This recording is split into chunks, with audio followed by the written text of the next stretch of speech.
yung ating sir. Saan po dito yung police station? Doon sa bandang unahan, makikita mo na yung police station. Sige po sir, salamat po.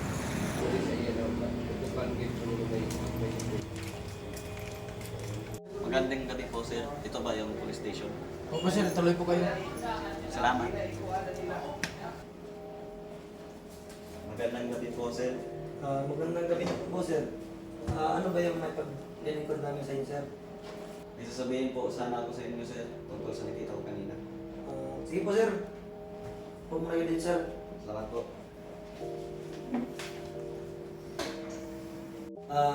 Ako nga pala sir si Lieutenant Colonel Toscano. Okay lang ba kayo sa pinatayo niyo sir? Hindi kayo nauhaw. Baka gusto mo ng tubig sir? Kailan po? Baka nailitan na sir? Kailan? Okay po sir. Ginulog patrimonyo. Ngayon ikaw ay naharap sa isang pagtatanong tingin sa iyong sinasabing kinalaman at ang mga nalalaman mo tungkol sa pangaril ang naganap sa Barangay Bungtod, Purok, Langka. Noong Abril 15, bago kita kuhanan ng pahayag o salaysay, ay nais kong ipabatid sa iyo ang iyong mga karapatan sa ilalim ng ating bagong saligang batas na tinakda ayon sa mga sumusunod, karapatan mong manahimik o magsawalang gibo sa pagsiyasat na ito. Ano man ang iyong sabihin ay maaaring gamitin ebidensya, abor o laban sa iyo at iyong manumpaan sa alinmang hukuman dito sa Pilipinas. Karapatan mong magkaroon at kumuha ng abogado ayon sa iyong sariling pili upang gabayan sa pagsiyasat na ito. Kung wala ikaw ay kalukuhan ng tanggapang ito ng isang abogadong gagabay sa iyo na walang alahaning mabayaran o obligasyon. Karapatan mo ring malaman kung anong dahilan kung bakit ka dinala sa aming himpilan at karapatan mo ring malaman ang mga karapatang nasaad sa taas ng ibinigay sa iyo sa ilalim ng ating saligang batas. Matapos ibatid sa iyo ang iyong mga karapatan, ikaw ba ay nakahandang lumakda sa isang kapatunay na ikaw ay nagpapaliwanagan ng iyong mga karapatan sa ilalim ng ating bagong saligang batas? Opo sir. Ito nga pala yung kasama ko, si Police Major Asis. Isa po siyang moderator. At saka yung isa po si Police Captain at Montenegro. Isa po siyang videographer. For safety lang po. Matapos ibatid sa iyo ang lahat ng iyong mga karapatan sa pagsiyasat na ito, ikaw ba ay nakahandang bigay ng malaya at pusang loob na salaysay na ang lahat ng iyong sabihin ay katotohanan abang katotohanan lamang? Kung gayon, maaari mo bang sabihin ang iyong pangalan, edad, tirahan at iba pang mga bagay tungkol sa iyong pagkatao? Ginoong Logi Patrimonio, ngayon ikaw ay nahaharap sa isang tatanong hinggil sa iyong sinabing kinalaman at mga nalalaman mo tungkol sa pamamaril na naganap sa Barangay Bungtod, Purok, Langka noong April 15. Bago kita kuhanan ng pahayag o salaysay, ay nais kong ibabatid sa iyo ang iyong mga karapatan sa ilalim ng ating bagong saligang batas na itinakda ayon sa mga sumusunod. Karapatan mong manahimik o magsawalang kibo sa pagsiyasat na ito. Ano man ang iyong sabihin ay maaaring gamiting ebidensya, pabor o laban sa iyo ang iyong panunumpaan sa alinmang hukuman dito sa Pilipinas.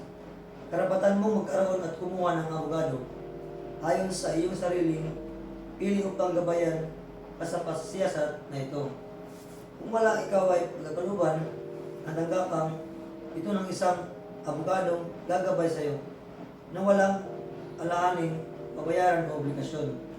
Karapatan mo ring malaman kung anong dahilan kung bakit ka dinala sa aming himpilan at karapatan mo ring malaman ang mga karapatang nasaad sa taas ng binibigay sa iyo sa ilalim ng ating saligang batas. Matapos ibatid sa iyo ang iyong mga karapatan, ikaw ba ay nakahandang lumagda sa isang pagpapatunay na ikaw ay papaliwanagan ng iyong mga karapatan sa ilalim ng ating bagong saligang batas?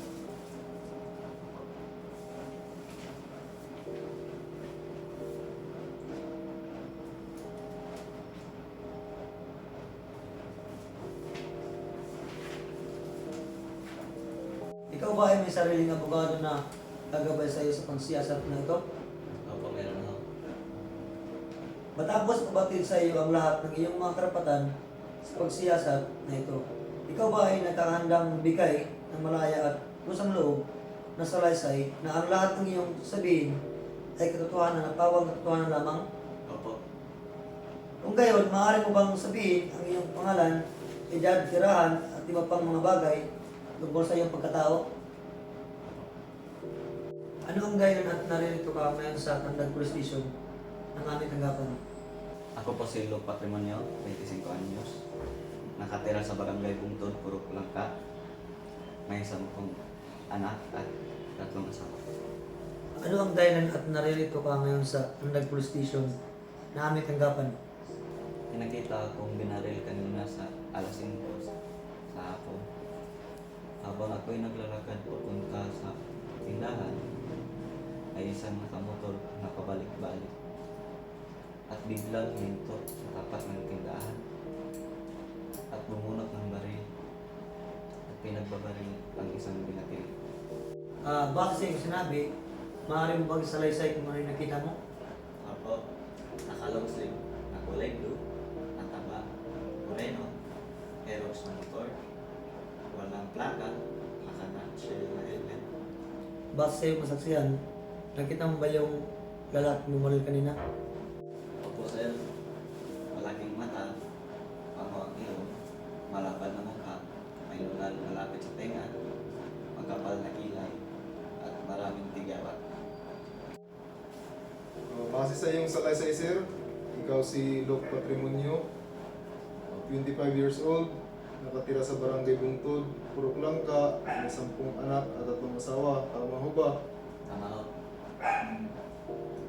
Base sa iyong nasaksihan, kaninang alas 5 ng hapon, Abril 15, araw ng Lunes, habang naglalakad kayo papuntang tindahan, may isang nakamotor na pabalik-balik, biglang huminto sa tapat ng tindahan at bumunot ng baril.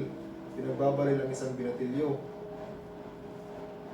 Ang iyong nakita, isang lalaking naka-long sleeve na kulay blue, mataba, moreno, Aerox na motor, walang plaka, naka-nutshell na helmet. Tama ho ba? Tama ho. At ang iyong pagkakakilanlan sa lalaki ay may malaking mata, pango ang ilong, malapad na mukha, may nunal malapit sa tenga, makapal na kilay, maraming tigyawat. Baka may gusto po po kayong idagdag, sir, base sa iyong nasaksihan. Okay na ho sir. Yun lang po lahat. Opo sir. Maraming salamat po. Sa nga pala sir, meron kong masaksihan ba sir? Wala ho sir. Police Captain Udinegro, pakitin mo nga si Sir Patrimonio. Sige sir. Maraming salamat po sir sa pagbigay mo ng impormasyon. Sana magtanong pa yung aming investigation. Salamat po.